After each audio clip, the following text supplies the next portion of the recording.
Helo bawb, a croeso I fideo trio Cymru cemeg. Heddiw, rydyn ni'n trafod asid a alkalïau. Yn benodol, lle maen nhw'n i'w canfod yn gyffredin, ond cyn hynny, beth am feddwl beth sy'n gwneud rhywbeth yn asid neu alkalï. Rydyn ni'n defnyddio graddfa pH I fesur hyn. Mae mesur o dim I 14. Asid yw pH dim I 6.9, ac alkalï yw pH 7.1 I 14. Mae unrhyw sylwedd sydd â pH 7 yn niwtral. Gadewch I ni ddechrau gyda'r dosbarth mwyaf cyffredin o'r ddau, sef asid. Mae asidau yw canfod mewn llawer o lefydd yn cynnwys ein cemegau ni. Maen nhw'n llawn asid hydrochloric sy'n helpu hydoddi eich bwyd mwyn i'ch corff allu amsugno'r holl ffeithion sydd ynddo. Mae'r corff dynol yn anhygoel, ac mae'n stomog yn gallu ei ddiogelu ei hun rhag cael ei losgi gan yr asid, curydol, oherwydd ei leinin arbennig. Nesaf, mel. Mae mel yn asid gwan iawn.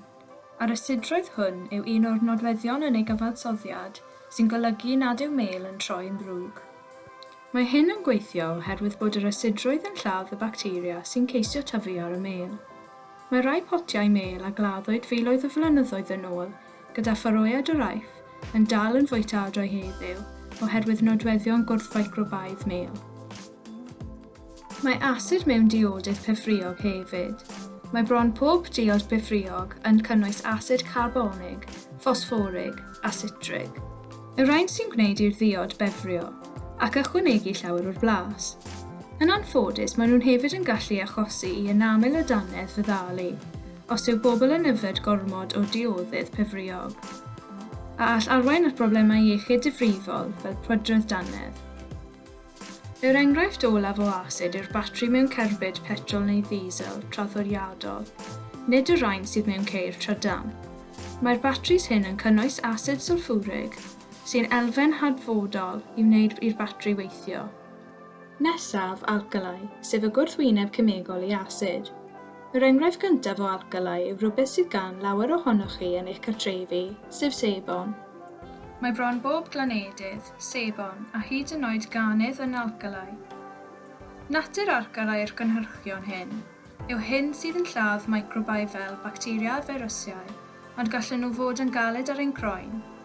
Mae rai cynhyrchwyr wedi dechrau cynhyrchu sebon, pH neutral, sy'n fwy garedig i'r croen. O sôn am gynhyrchion glanhau, mae pas dannedd yn alkalïau hefyd, am yr un reswm ar gynhyrchion glanhau roeddwn yn sôn amdano.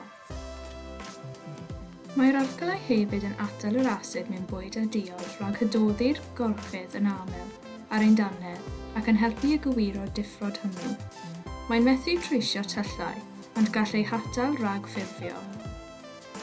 Os oes gennych chi boen yn eich stomog, yn enwedig os ydych chi wedi yfed gormod o ddiodydd pefriog, sydd fel y sonion ni yn cynnwys nifer o asidiau gwahanol, gallech gael gamdreiliad. Gormod o asid yn eich stomog sy'n achosi hyn. I leddfu hyn, gallwch ddewis cymryd tabledi gwrdd asid. Mae rhain yn cynnwys calsiwm carbonad sydd yn alkalïau gwan a gall helpu I niwtraleiddio'r asid gormodol yn eich stomog a'ch helpu I deimlo'n well. Yr enghraifft olaf o alkalïau yw'r gwenwyn mewn pigad cacynnen. Mae cacwn yn defnyddio'r gwenwyn hwn wrth helau hysglyfaeth I dreilo'r ysglyfaeth o'r tu fewn allan. Dyma beth sy'n achosi poen pan gewch eich pigo gan cacynnen. Wrth lwc, dim ond ychydig bach o'r gwenwyn mae cacynnen yn gallu ei gynhyrchu.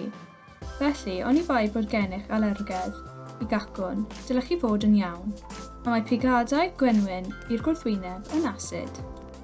Dyna'r cyfan am y tro, ond cyn mynd, rydyn ni ymosod her I chi. Ar y sgrin ceir diagramau o 4 moleciwl gwahanol. Dilynwch y ddolen at y wefan o'r enw moleciwl, lle gallwch lunadu'r rhain yn defnyddio'r meddalwedd modelu moleciwlaidd.